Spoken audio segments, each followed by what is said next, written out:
Movie के start में हम एड्रियन नाम की लड़की को देखते हैं जो दो ड्रग डीलर से ड्रग चुराकर भागी रही है। इसलिए वह दोनों उसका पीछा कर रहे हैं। भागते भागते वह एक पुरानी फैक्ट्री तक पहुंची जो कि सालों से बंद पड़ी है, क्योंकि पास्ट में यहाँ पे कुछ भयानक हुआ था जिसकी वजह से आज तक लोग इस फैक्ट्री को हंटेड मानते हैं और उसी के चलते कोई इसके आसपास तक नहीं भटकता। लेकिन एड्रियन को अपनी जान बचानी थी, इसलिए कैसे भी करके फैक्ट्री का ताला तोड़कर वह अंदर चली गई।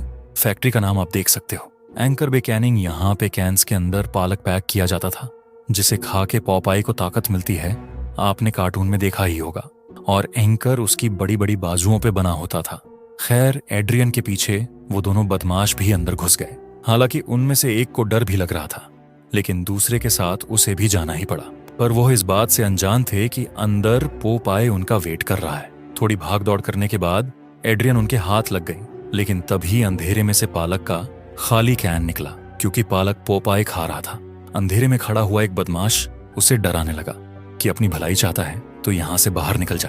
और पोपाई ने उल्टा उसे अंधेरे में खींचकर बुरी तरह तोड़ मरोड़ के उसी का सब कुछ बाहर निकाल दिया। पोपाई के हाथों में बहुत ज्यादा ताकत है, ये उसी का एग्जाम्पल है। ये देखकर दूसरे बदमाश ने एड्रियन की गर्दन पे चाकू रख दिया, सिर्फ अपनी जान बचाने के लिए। लेकिन ये तरीका भी काम नहीं आया, क्योंकि पोपाई ने बस हल्के से उसका हाथ पकड़ के झटका तो हाथ ही टूट गया। फिर लगे हाथ उसने सर भींचकर तरबूज की तरह सर भी पिचका दिया। अब एक तो उसने एड्रियन की जान बचाई, ऊपर से एड्रियन उसे बोली कि तुम तो एक मॉन्स्टर हो।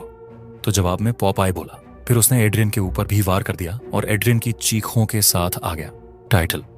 कार्ड ओपनिंग देखकर इतना तो पता चल गया कि मूवी बहुत ज्यादा ब्रूटल होने वाली है और गोरे भी इसमें बहुत ज्यादा होगा। इसके बाद हम देखते हैं कॉलेज स्टूडेंट डेक्टर को, जो कि आज रात उसी फैक्ट्री में जाने वाला है सेलर मैन के ऊपर डॉक्यूमेंट्री बनाने, यानी पॉप आई के ऊपर।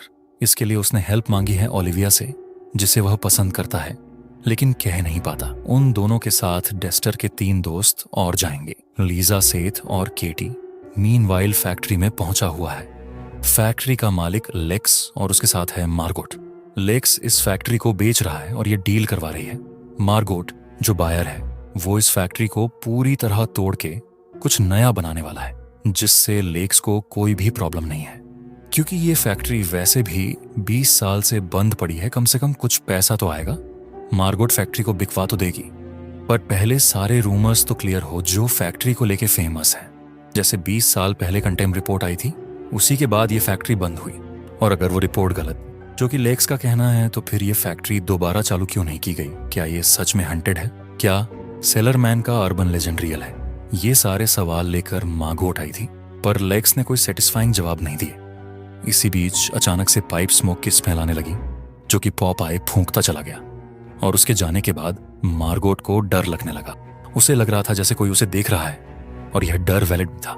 जल्दी कुछ भारी भरकम आवाजें आने लगी, जिनसे डर के मार्गोट छुप गई। तभी कोई आराम से चलते हुए उसके पास आ गया, तो मार्गोट ने कुछ भी नहीं देखा, सीधा उसे धक्का देकर भागने लगी कि तभी सामने लेक्स आ गया और लेक्स ने बताया कि ये एंगस है, सिक्योरिटी वाला। अब मार्गोट तो अपना सामान उठाकर वहां से बाहर निकल गई, लेकिन सारे इंपॉर्टेंट पेपर्स अब भी वहीं पर पड़े थे, जिन पर उसका ध्यान नहीं गया।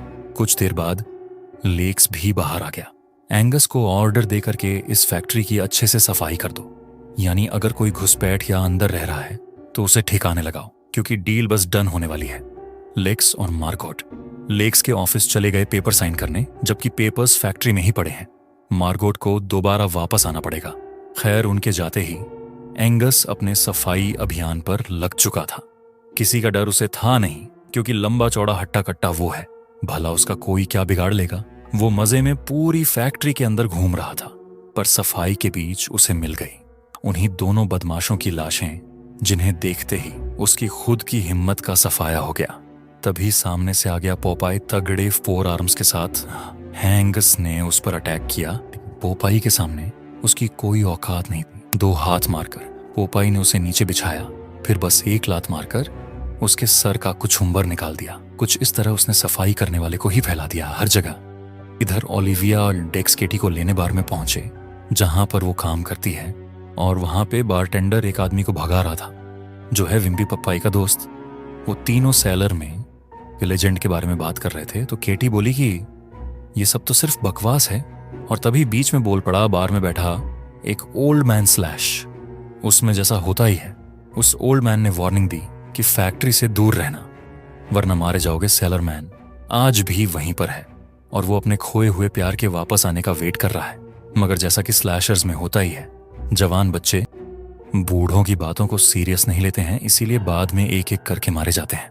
वैसे ही अब ये भी मरने जाएंगे, लेकिन उससे पहले बार में आ गया केटी का एब्यूजिंग बॉयफ्रेंड जोई अपने दोस्त जेसी और टेरी के साथ उसने आज रात का प्लान बना रखा था। लेकिन बार में आने के बाद उसे याद आया कि आज रात तो केटी डेक्टर के दोस्तों के साथ जाने वाली है और डेक्टर को वो पसंद नहीं करता क्योंकि उसे शक है कि डेक्टर केटी को लेकर फरार हो जाएगा। केटी उन दोनों के साथ चली तो गई, लेकिन जोई जरूर कुछ ना कुछ करेगा वरना इसे चैन नहीं मिलेगा। वो तीनों फैक्ट्री पहुंचे जहां पे लीज और सेद पहले से उनका वेट कर रहे थे और जाते ही ओलिविया को विंडो में पोपाए खड़ा हुआ दिखाई दिया, लेकिन आंख झपकते ही गायब भी हो गया और फैक्ट्री के दरवाजे पर लॉक लगा हुआ था। तो वो सब सोच रहे थे कि इसे तोड़े कैसे, पर तोड़ने की जरूरत ही नहीं पड़ी क्योंकि ओलिविया ने चुटकियों में लॉक खोल डाला। माहिर लगती है चोर उचक्के वाले कामों में। पर मेन सवाल यह है कि फैक्ट्री के बाहर लॉक लगाया किसने? लेक्स और मार्गोट तो चले गए थे और एंग अंदर ही मर गया था। फिर ये लॉक लग कैसे गया बाहर, क्योंकि पॉपाई तो अंदर है? जवाब ढूंढना पड़ेगा।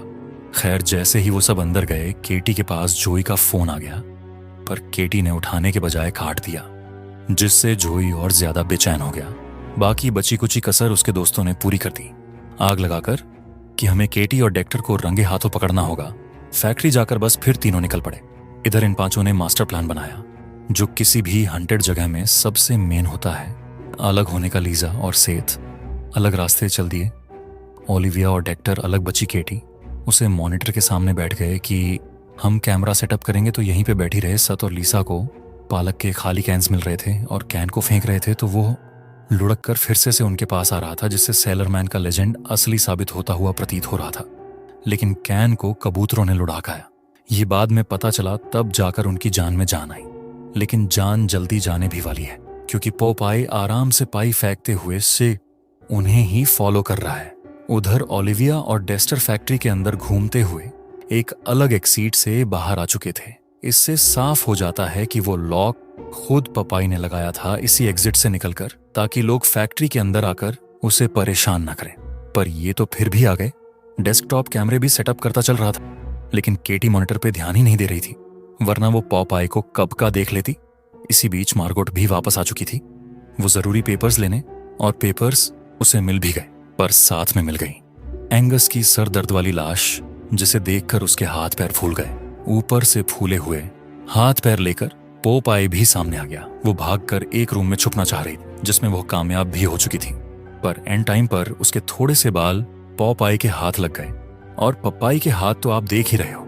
उसने हल्का सा खींचा तो बालों के साथ मार्गोट की स्कैल्प भी उसके हाथ में आ गई। अब तो बचने का मौका ही नहीं बचा। पॉपाई ने उसे उठाया और एक मशीन के अंदर क्रश करके उसका लेप बना दिया। इधर ओलिविया और डेक्टर एक ऑफिस में पहुंच चुके थे, जहां पे उनकी बातों से हमें पता चला कि ओलिविया सालों पहले इस टाउन से चली गई थी। अब अचानक से ये वापस लौट आई है। अब इस पे शक करना शुरू कर दो। उस ऑफिस में उन्हें काम के ड्रॉर मिल गई जो कि लॉक थी, लेकिन ओलिविया ठहरी चोरनी एक ही झटके में लॉक खोलकर सारी फाइल सामने ले आई। उसके अंदर असली कंटेम वाली रिपोर्ट थी जो कभी सामने नहीं आई थी। इस फैक्ट्री में पैक होने वाला पालक कंटेम हो चुका था, यानी उसमें बैक्टीरिया काफी ज्यादा बढ़ चुके थे। वो खाने लायक नहीं था। लेकिन ये न्यूज़ किसी भी अखबार में नहीं छपी, क्योंकि आधे से ज्यादा टाउन का मालिक लेक्सी है। टाउन को वही कंट्रोल करता है। उसने असली न्यूज कभी बाहर ही नहीं आने दी। पर अब डेक्टर उसे एक्सपोज करेगा, ऐसा इसे लग रहा है। खैर, इसी बात पे थोड़ा प्यार बढ़ ही रहा था कि तभी दूसरा जोड़ा अंदर आ गया। फिर चारों साथ में आगे बढ़े तो आगे उन्हें दीवारों पर एक पोयम लिख के दिखाई दी, पॉपाई के बारे में, जो बच्चों को सुनाई जाती है इस फैक्ट्री से दूर रखने के लिए। पोयम में यही है कि जब तुम्हें धुएं की स्मेल आती है तब समझो कि वो पास में है, और अगर तुम डरे तो वो तुम्हें मार देगा। ताकत के लिए खाता है। स्पिच कैन वो है, पपाई सेलरमैन। इतने में जोई अपने दोस्तों के साथ फैक्ट्री में पहुंच चुका था, साथ में गन लेकर, और पॉपाई पहुंच चुका था। केटी के पास वो आराम से मॉनिटर में बाकी सबको देख रहा था, और जैसे केटी की नजर उस परे पड़ी, डर के मारे केटी की चीख निकल गई। आज कंफर्म हो ही गया कि बार में बैठा बूढ़ा आदमी सच बोल रहा था। केटी जल्दी से भागी और सीधा जाकर टकराई जोई से, जहां पे जोई ने उसका फोन ही तोड़ दिया, क्योंकि वो अलग ही धुन में था। तब उसे सेंटर में लेकर आया पप्पाई का चेहरा जैसे ने सीधा एक चाकू पप्पाई की छाती में घुसा दिया, जिससे उसे कोई फर्क नहीं पड़ा। लेकिन बदले में पोपाई ने उसकी दोनों आंखें फोड़ के उसकी गर्दन घुमा दी, जिससे उसका भी खेल खत्म हो गया। अब टेरी जो है वो गोली चलाना चाह रहा था, लेकिन उसका भी कुछ वैसा ही हाल हुआ जो चाकू वाले बदमाश का हुआ था। पप्पाई ने हाथ पकड़ के हल्का सा मोड़ा तो हाथ ही टूट। बस इसके बाद टेरी उल्टे पैर हो लिया वहां से, और उसके पीछे जोई भी भाग गया केटी को मरने के लिए छोड़कर। हालांकि पप्पाई ने केटी को कोई नुकसान नहीं पहुंचाया, वो चुपचाप वहां से निकल गया। इतने में टेरी फैक्ट्री के दरवाजे को बाहर से लॉक करके अपनी कार में जाकर बैठ चुका था। लेकिन काफी रेस देने के बाद भी कार आगे ही नहीं बढ़ रही थी, क्योंकि पीछे से पप्पाई ने उठा रखी थी। ये देखकर टेरी फिर से भागा, और भागते भागते एक बड़ी सी कील उसके पैर के आर पार हो गई। कील निकाल के डॉक पे पहुंचा तो पीछे से पप्पाई आ गया एंकर लेकर, और एंकर से एक ही बार में उसकी गर्दन लटका दी। ये ब्रूटल था, मगर इसके बाद भी रुका नहीं जब तक के सर अलग नहीं कर दिया। इधर जोई गन उठाकर बाहर निकलने का रास्ता खोज रहा था कि तभी कोई उसके पास आ गया, इसलिए उसने बिना देखे गोली चला दी, और गोली जिसे लगी वो निकली केटी। उधर से पप्पाई भी आ चुका था, इसलिए जो एक बार फिर केटी को छोड़कर वहां से भाग निकला, और इस बार गोली मार के। पप्पाई के आते ही केटी चिल्लाई, और उसकी चीख सुनकर बाकी सब भी अलर्ट हो गए। वो चारों केटी को ही ढूंढ रहे थे अलग होकर, और जैसे कि लाश देखने के बाद सेठ और लीसा तो बाहर निकलना चाह रहे थे ताकि पुलिस को बुला सके, लेकिन बाहर निकलेंगे कैसे? दरवाजा तो बाहर से लॉक्ड है, और दूसरे एग्जिट के बारे में इन दोनों को पता ही नहीं। ऊपर से पॉपाई डराने में कोई कमी नहीं छोड़ रहा। उसे देखकर दोनों भागे और रूफ तक जाने की कोशिश कर रहे थे, लेकिन इस कोशिश में सेठ नीचे गिर पड़ा। हालांकि उसे ज्यादा चोट नहीं आई थी, बस उसका पैर एक नेट में फंस चुका था, और उसी पैर को फ्री करने के लिए उसने नेट को हिलाया, जिसके चलते ऊपर रखे सर ये नीचे गिरकर उसके अंदर घुस गए। कुछ इस तरह लीसा के सामने ही वो मारा गया। यह देखकर लीसा वहां से भागी, लेकिन पॉपाई फिर से सामने आ गया, इसलिए वो दोबारा पीछे भागी और उससे बचने के चक्कर में ऊपर से नीचे गिर गई, सीधा सेठ के ऊपर। कुछ इस तरह आखिरकार दोनों का मिलन हो गया। उधर ओलिविया और डेक्टर पहुंच चुके थे पॉपाई के रूम में, जहां पे उसकी असली फोटो थी, और साथ में उसकी वाइफ और बेटी की बेटी के खिलौने भी थे, जिनमें विनीत पू भी शामिल है। वहां पे रखी न्यूज़पेपर कटिंग देखकर उन दोनों को पता चला कि पॉपाई की वाइफ ऑनलिव ओनेल इस फैक्ट्री में काम करती थी, और उसी ने कंटेम वाली बात लीक की थी, जिसके बाद फैक्ट्री बंद हो गई और साथ में वो मिसिंग हो गई। यानी कि लेक्स ने उसे उठवा लिया या तो मरवा दिया, पर पप्पाई आज भी उसे ढूंढ रहा है। इसी फैक्ट्री में रहकर और जिंदा रहने के लिए वही इन्फेक्टेड पालक खाता है, जिसके चलते उसका ये हाल हो चुका है, यानी डिफॉर्म और म्यूटेड हो चुका है। अब ये दोनों जल्दी से लीसा और सेठ को ढूंढने निकल पड़े, लेकिन मिली सिर्फ उनकी लाशें, जिन्हें देखकर दोनों पापाई वाले एग्जिट से बाहर निकलना चाह रहे थे। पर वहां पे पप्पाई ने डेक्टर को हवा में लटकाकर उसका हाथ तोड़ दिया। वो इससे भी ज्यादा कुछ बुरा करता। उससे पहले ओलिविया ने उसे बोला कि इसे जाने दो, और पप्पाई ने उसकी बात मान ली, क्योंकि ओलिविया पोपाई की बेटी है, ऑलिव की बेटी। ओलिविया अपने बाप का साथ देने और अपनी माँ को ढूंढने ही ये वापस आई है। फैक्ट्री में आने का मकसद भी यही था। अब बाप बेटी दोनों गले लगने ही वाले थे कि तभी जोई ने पॉपाई को गोली मार दी। पूरा मूवमेंट खराब कर दिया, जिसके लिए पॉपाई ने उसे दूर पटक के मारा, पर फिर भी वो रुका नहीं। उसने ओलिविया पे हाथ डाल दिया, जिसके लिए उसे भारी सजा मिली। ओलिविया के बाप ने उसका हाथ उखाड़कर उसी हाथ से पीट पीट कर उसे खत्म कर डाला। तब तक ये दोनों बाहर निकल चुके थे, और बाहर जाते ही इन्हें केटी भी मिल गई। पुलिस आई तो ओलिविया ने उन्हें कुछ अलग ही कहानी बता दी कि एक पागल आदमी ने यह सब किया जो कि भाग निकला। पप्पाई तो अब भी अंदर से उन्हें देख रहा था, और वह जानता है कि ओलिविया उसके पास दोबारा आएगी, यानी कि सीक्वल आने के चांसेस हैं। कुछ टाइम बाद लेक्स दोबारा फैक्ट्री के अंदर आया, क्योंकि डील अब कैंसिल हो चुकी है, और आके उसने गलती की क्योंकि पप्पाई ने फिर अपना डायलॉग बोलकर उसे प्लेन कर डाला। आई एम इसी के साथ ये मूवी हुई खत्म। फिलहाल स्लशर के हिसाब से मूवी बहुत ब्रूटल है, जैसी कभी टेरिफायर होती थी, कुछ वैसी शुरुआत है। और इसमें एक चीज अच्छी है कि इसमें प्रैक्टिकल इफेक्ट्स का यूज हुआ है। तो अगर यह वीडियो पसंद आई तो लाइक कर देना, और ऐसे और इंटरेस्टिंग वीडियोस देखने के लिए चैनल को सब्सक्राइब करके बेल नोटिफिकेशन को ऑन पर सेट कर लो, ताकि नोटिफिकेशन आप तक पहुंचने का कोई रास्ता निकाल ले। और ज्यादा कनेक्टेड रहने के लिए